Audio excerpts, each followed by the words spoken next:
Hello everybody, we are here with your Daji guide. We're going to be playing her in the jungle, of course.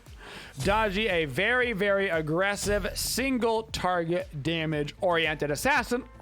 And you play her similar to how you would play gods like Susano, like Loki. The builds kind of tend to be a little bit similar. The play styles tend to be a little bit similar. So we'll be grabbing our Assassin's Blessing, tier 1 mace. This mace will be going into a Brawlers this game. Without healing on the enemy team, you'd take it into a Crusher. But if you look at their team comp, they've got an Olawan and a Ra. They got a lot of healing. I've got to get the early beat stick online for the anti-heal. So we'll be getting the Brawlers and our Warrior Tabi off early to start. On Daji, we're going to get our second ability here, 1,000 cuts at level 1, although this will not be the ability that we max out first. This ability is going to do damage per hit. It does damage 4 times, striking in a cone in front of you. You gain a movement speed 40% while you're using this ability, as well as you lose all sort of strafing movement penalties. So you can see when I use this ability, I can just kind of go around, dodge the speed, attack, all that good stuff. There's no penalty on that, plus I get that bonus 40%. So this can be used a little bit as a getaway skill, as well as a chasing tool. I'll be doing the speed to red buff start here. So I'm going to run right over to the red buff after speed to make sure that we secure this red for my mid laner. I'm going to use my hog on that as well. And now I can run straight to the mid lane to make sure that I'm here nice and early, and also contest at the top left-hand corner, whatever this Ra decides to do. Ra's gone straight to his red buff, so I'm going to run right over, and I'm already going to be looking at the Ra early. Unfortunately, my Shibalanke did not want to go aggressive with me right there, so I'm going to take myself now over to the dual lane and look for a little fight over here as well. I'm going to do a little blink just to get in range of this Athena with my abilities, and hopefully that should be enough to bleed her out, and it will be for our first blood. I'm just going to go ahead and back up real early in this game, grab ourselves these T1 boots as we run over to get some farm on the right-hand side. So what we do right here is we got our 2. We didn't talk about doing it. So you're immune to slows while this ability is going, as well as knockups. And there's also a damage mitigation part of this ability. The damage mitigation is a little bit unique. You gain the damage mitigation to enemies that are behind you. So if you're using this ability to run away, when the enemies are hitting you from behind, you will be taking less damage. That damage mitigation is 20 to 40%. And that's her second ability. At level 2 this game, we got our first ability. You have to, on Daji, you're either going to get your 1 or your 3 second. It just depends on the exact situation you find yourself in. You're going to have to play it by ear. I wouldn't immediately say you're always going to get one or the other. We got our 1 because we were looking for the quick, aggressive fight. What our 1 does is our 1 gives us a bonus, a little bit of burst damage. You can see it's only 30. That's not the main part of this ability. So we get a little bit of bonus burst damage. We get bleed damage, which is very nice. And it is also a slow. So this is going to do burst damage, then it's going to do bleed damage, and it's going to be a slow on our target. The most important use of this ability is it is also an auto attack cancel. So what that means is when we use this ability, how we're often going to use it is we're going to auto attack and then immediately click it. So you want to click it right after you use an auto attack, because you're going to be able to immediately auto attack right after. So let's watch this again. When we're auto attacking, like say on the speed cam, you can see the auto attack speed.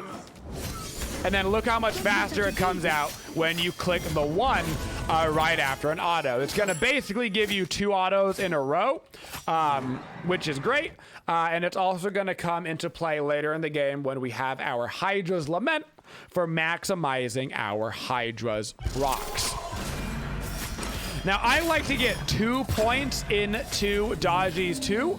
For the most part, 2 points into 1,000 cuts will let this ability start to clear out side minions in the jungle to really help with your jungle clear. So I like to get 2 points into this, and then after I get 2 points, I want to start maxing out my 1. That 1 is really where we're going to get a lot of our burst damage on Daji. Our 3 is a teleport. You can use this to friendly or enemy minions.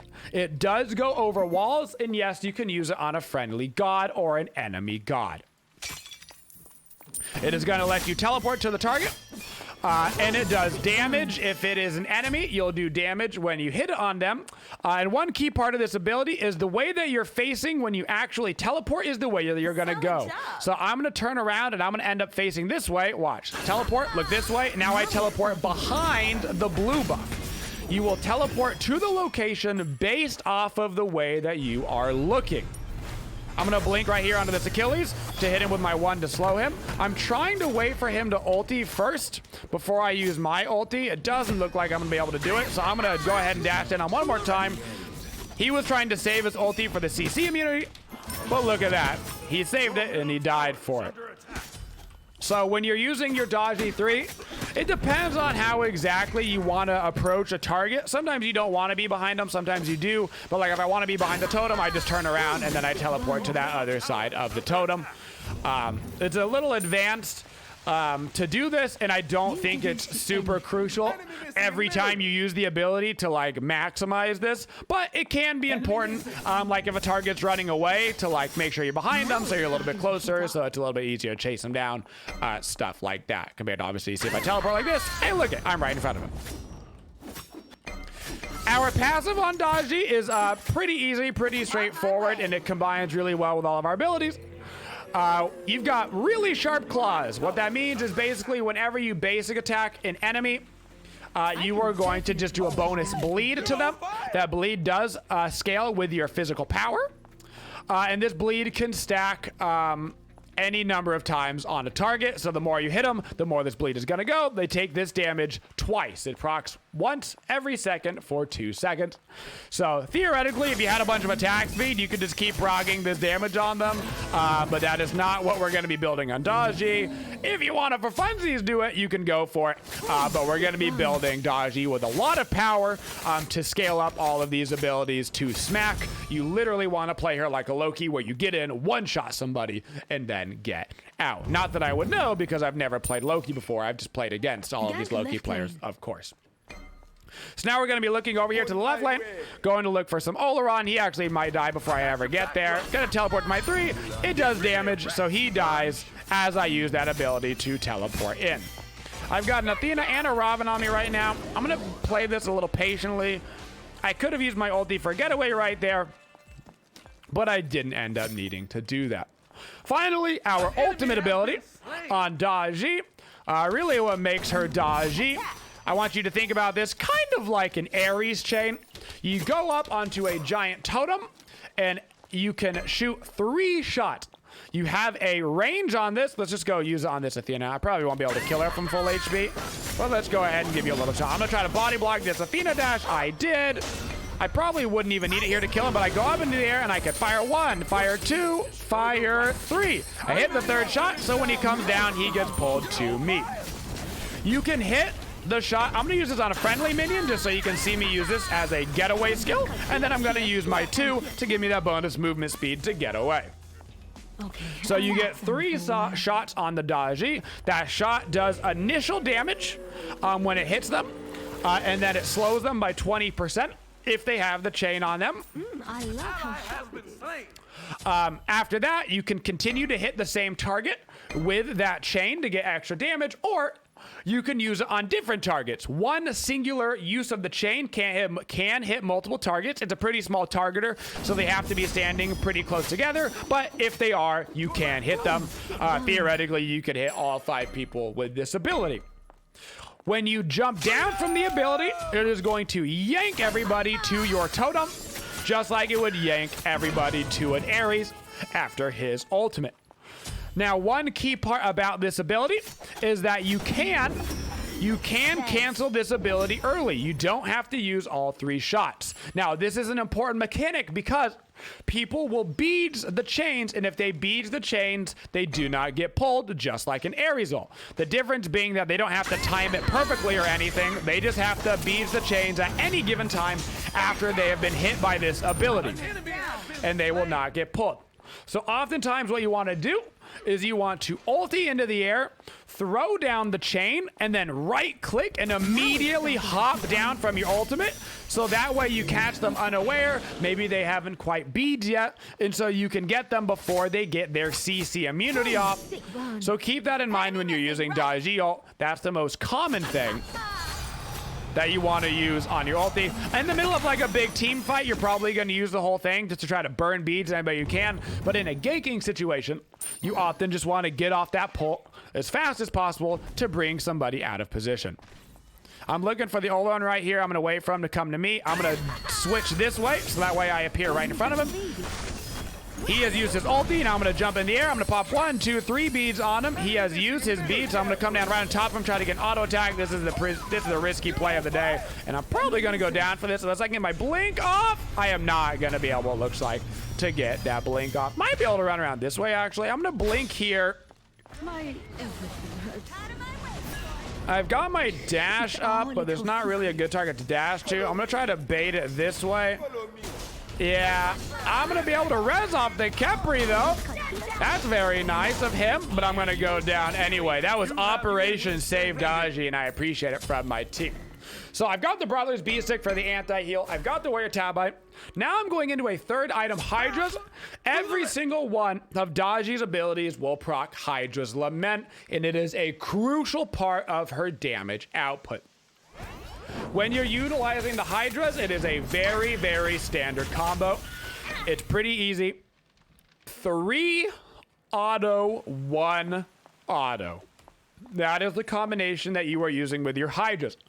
You gotta make sure you get the auto attack after the 3, so you get the double proc. So 3 auto, 1 auto. That will give you the double Hydra's procs almost instantaneously because of the way that your 1 interacts with the rest of with the way that it interacts with the autos, making it basically an instant attack auto. So you do the 3 auto, 1 auto, and that will give you that double Hydra proc damage. Obviously, your 2 and your ultimate will still give you those procs as well. But they're a lot less important for it. You can cancel those abilities, you know, trying to use Hydra's procs. But for the most part, you're 3ing towards the target you want to kill. In this case, for getting away. You're using that auto attack, and then you're using your 1 for your auto attack to get that maximum damage output. I should mention, just like how you can cancel your ultimate, you can also cancel your Daji 2. So if I use my 2 and I get attack or 2 off, and then I right click, I can cancel that. You can also use that for Hydra's procs. This becomes a little bit more important later in the game when your 2 damage isn't even actually that good. I'm going to use my ulti right here for some CC immunity. It is so hard to hit this Oleron inside of his ultimate. I actually didn't know that interaction.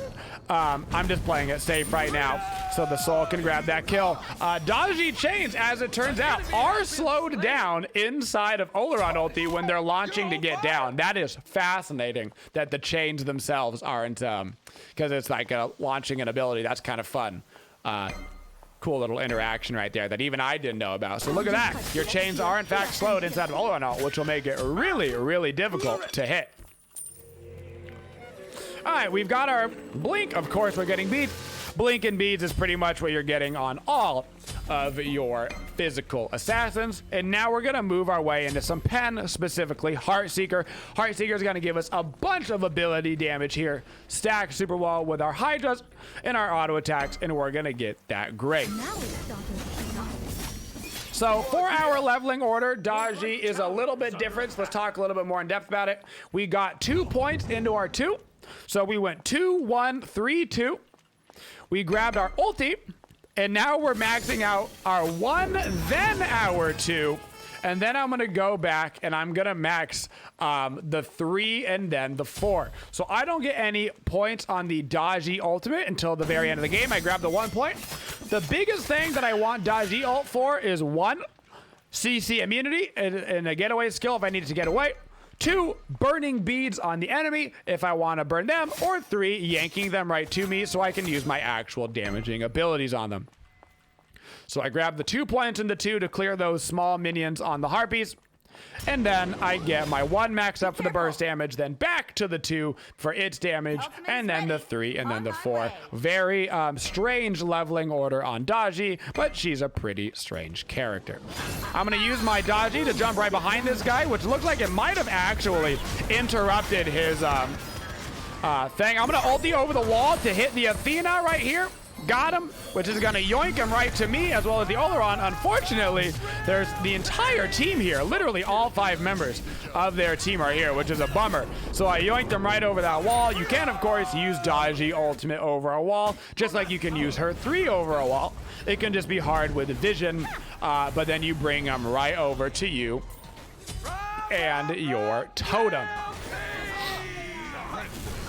For Daji's matchups, Daji loves to go against really squishy targets.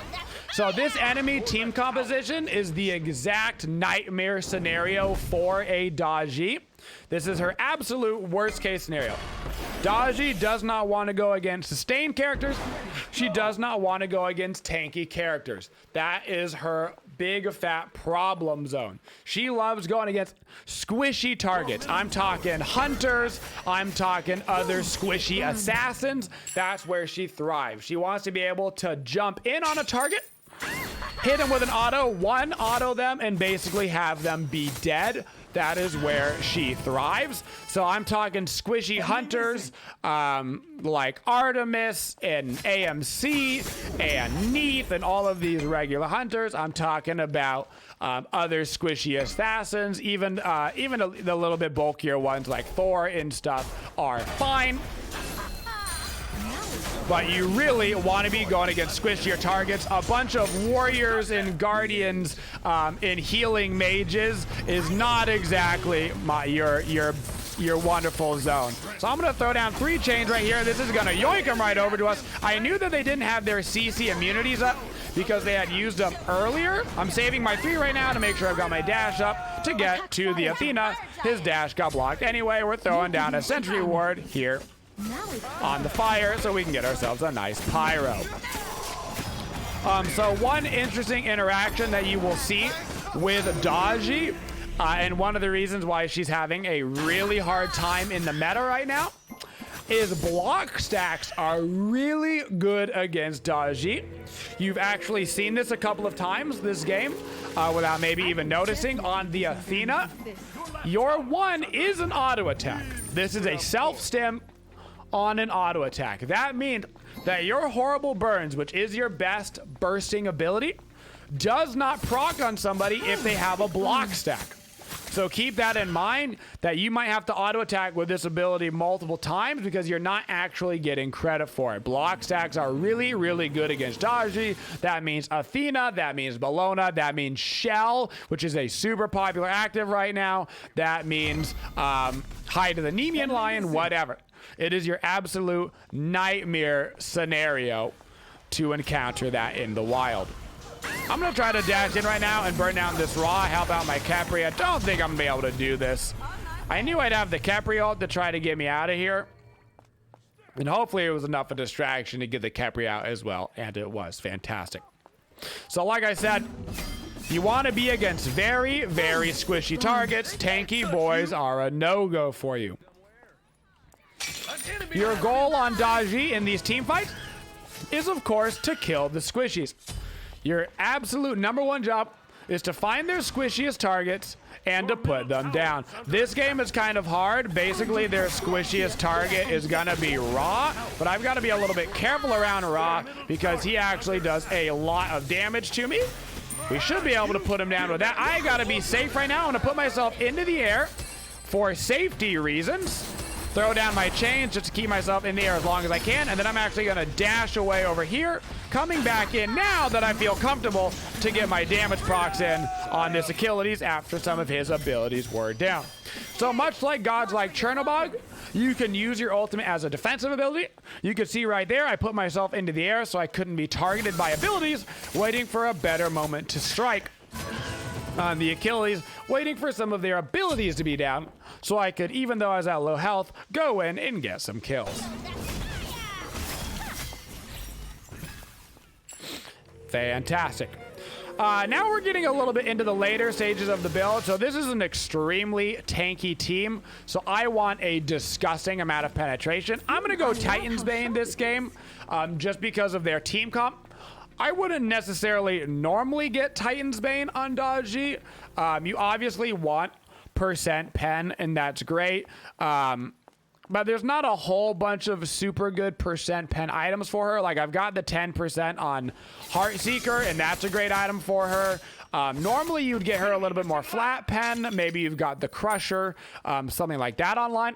But because of how tanky their team is, I'm going to go ahead and take myself into a more % pen-oriented build. And so I'm going to get that Titan's Bane coming online. Don't be such a baby.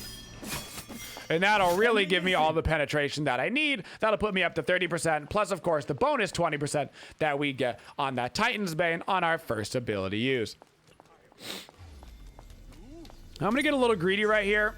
No, I'm not. Athena ulted in on that Ra. I was going to get greedy towards that Ra, but because the Athena ulted in, I'm not going to there.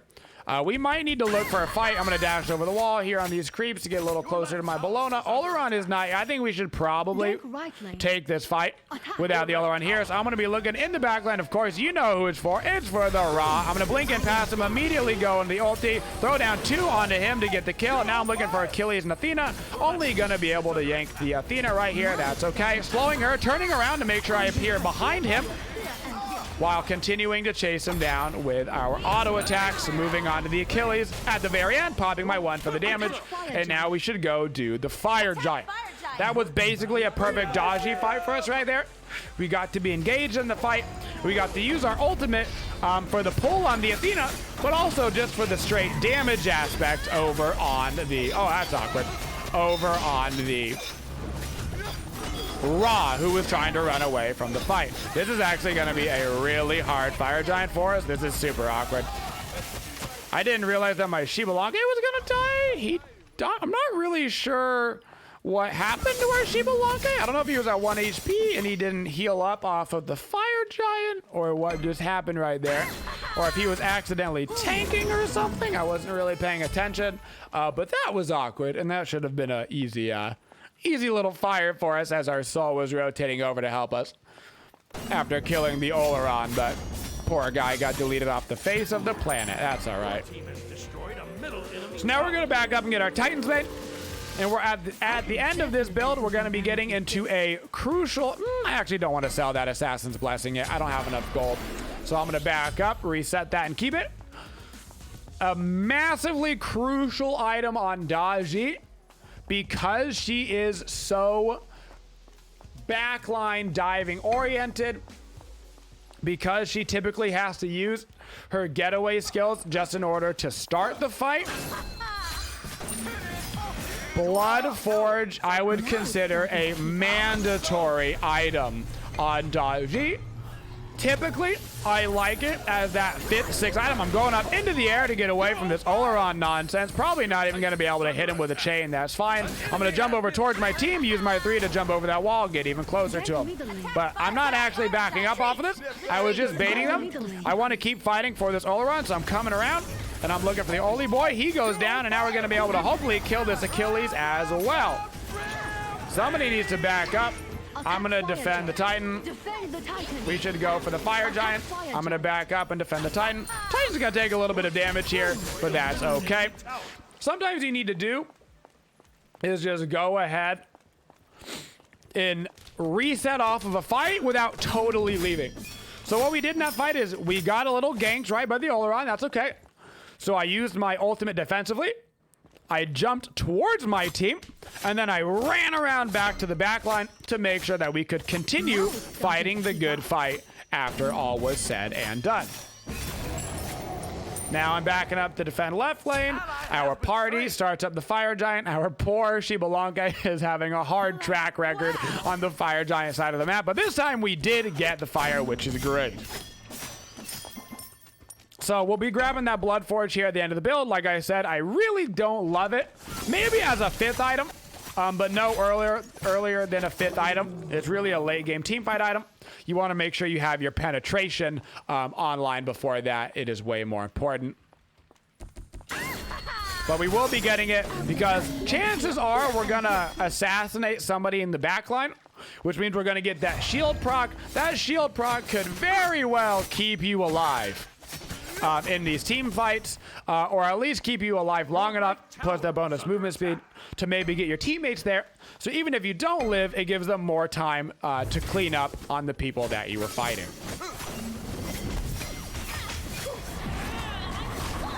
In the early stages of the game, your 2 on Daji is actually going to do a lot of damage. Oh my goodness. Ulting once again to get into the air, waiting for Athena to come down. I hit Athena there. Oh, hit Athena with the ulti, hit Oleron with the ult. That's Oleron's beads and Aegis right now. I'm going to go ahead and beads out of that. I'm going to try to jump to my soul over the wall. I'm not going to be able to. I'm actually in a really scary spot right now. I'm going to jump to the Achilles, turning around, so I'm behind him. Nice pluck from the Capri. We're going to be able to get him. Our left Phoenix is unfortunately going to go down again. Looks like a minion wave made it through us, unfortunately. And somebody's going to have to probably back up to defend the Titan again. Wow, that minion is very BF to run straight through my entire team and hit me. That is extremely rude. Oh, yeah, it's a big fat minion wave made it right through. Somebody probably should have been back to defend that left-hand side Phoenix. Attack right lane. Now we don't really have a choice but to back up and go shove up right lane and just utilize this. Another Patriot has fallen. Utilize this Fire Giant to try to push up these towers. Looks like the fight's continuing to break out over in left lane. I'm going to try to run back over there. We do have left lane pushed out pretty well right now, which is nice. And the fight is breaking off. So I'm just going to teleport to my speed. Give me that little extra movement speed. But like I was saying earlier, your 2 in the early game on Daji does really good damage. In the late game, it's not bad damage. But your overall single target damage output is going to be way better just from auto attacking. Between the bleeds and your regular auto attack damage and your Hydra's proc and everything, that's going to do way more damage. So I would mostly use your 2 at the end of the game to make yourself a little hard to hit, using it for that movement speed, maybe to get a last little bleed tick on somebody that's out of your auto attack range. But I wouldn't keep using it as a main damage source at the end of the game. Your just regular autos are going to be so much better. Keep in mind, as with all things auto attack, you can use your 1 on towers. So your 1, you can utilize because it isn't a regular attack stim, and especially using it for that Hydra's proc. So when you're auto attacking something like a tower, don't be afraid to literally just like auto attack and then click your 1 to get that quick bonus Hydra's proc damage on the towers, on the Phoenixes and stuff. You know, just like it'll work. I mean, it gives you that sick Hydra's proc instantly, and so you'll smash the tower with that Hydra's proc.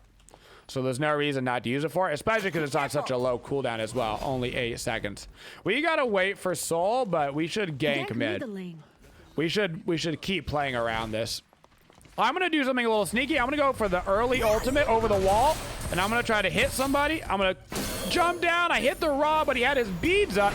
Now I'm going to blink into the back line using my 2 to get even further behind them. This is actually really bad for us. I'm going to go back in on the Raw, just trying to get that Blood Forge proc, pop my bead, try to run out of here. This is really unfortunate for us. This ended up being a really bad fight. We didn't get the immediate pick off. That Oleron ulti is so hard to fight around. If I could have gotten an ulti off to pull somebody, But the second the Ra got hit by the chains, he immediately beats, which was a smart play. And so he got himself right out of that. And the all-around ulti made the rest of it pretty much impossible. Our left Phoenix is coming back up, though. And Soul got to push up all the way. And now the Fire Giant has respawn. They did lose a little bit of their sustain. We got to make the focus target here. The all-around at the end of a game is just disgustingly good.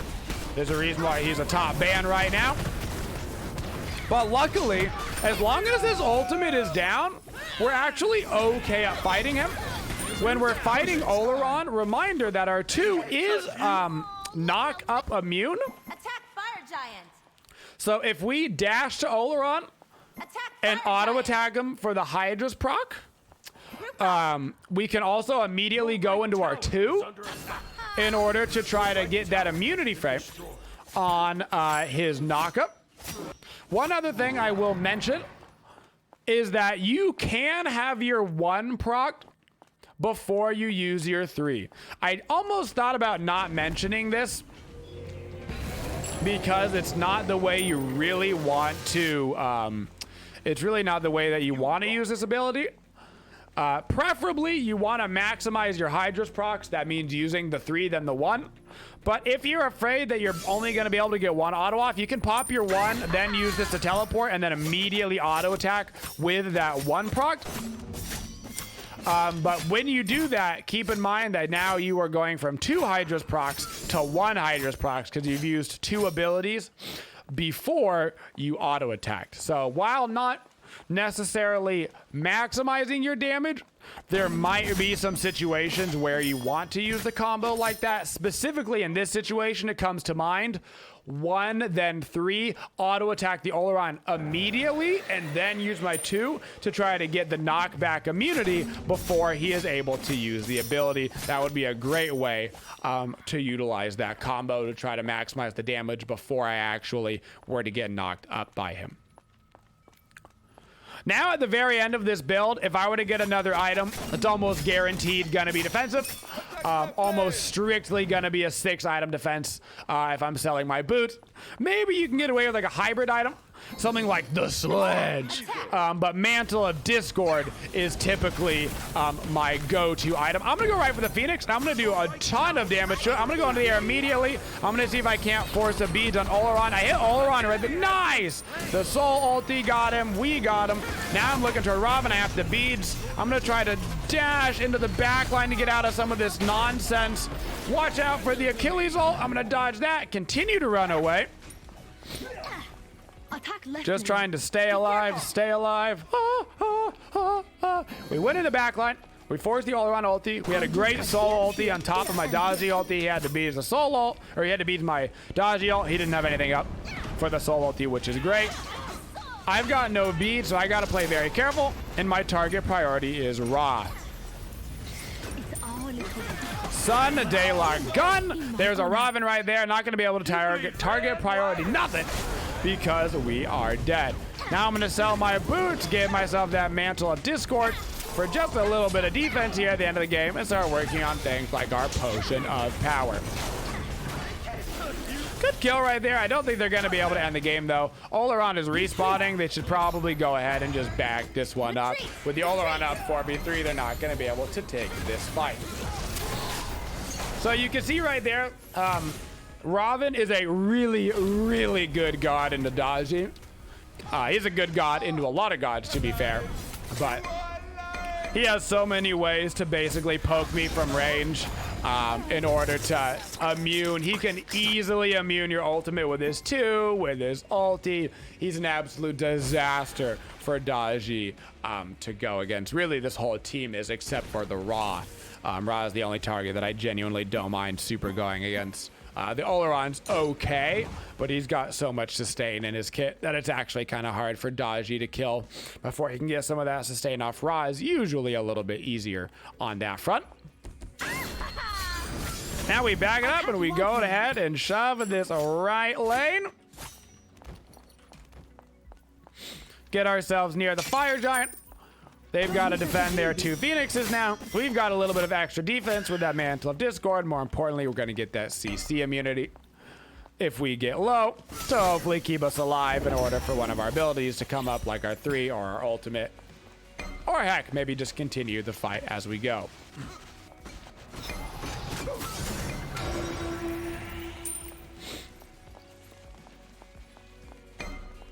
Ooh, this Achilles is out of position. I'm going to try to 3 him over the wall.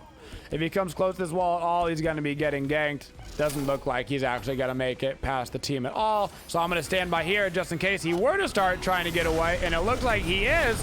Kind of waiting for Oleron ulti to get a little bit lower. That way I can go in and fight him. I didn't want to jump into the middle of that ulti. Oh, we can maybe burn this Athena down before she ultis, and that now should be the end of the game. Oleron came over trying to save him. I was a little bit patient right there, just waiting for the Oleron ulti to run out a little bit before I ran actually into it. Pop my 1 to get some bonus Phoenix damage, and we should be able to go right for the tower. I'm going to use my blink and then my 3 here on this rod just to get closer to him. Use my 1. That's going to go ahead and proc. Looked like a Book of the Dead or something. I'm going to ulti and just try to yoink him out of this Titan room. Not going to happen because he uses his ulti for the CC immunity. But that will be all she wrote. Pop a little beads to make sure I'm immune. And kill the Titan. So on your Daji, you're looking for penetration plus Hydra's Lament. That's really the build you're going for. You want to be picking her into squishy characters, not tanky characters, because your job in the fights is to make sure you're picking off the highest hitting, damaging, squishy targets in the backline. That is your target order. And of course, utilize your ultimate. Even if you're not getting kills with your ulti, just using it to burn beads can really help out the rest of your team, especially if you've got a high CC team. We didn't really this game, but if you've got a high CC team, oftentimes just burning your beads is enough to make the fights turn, especially 1v1s for the rest of your team as the game continues to break out. And that is how you play some Daji.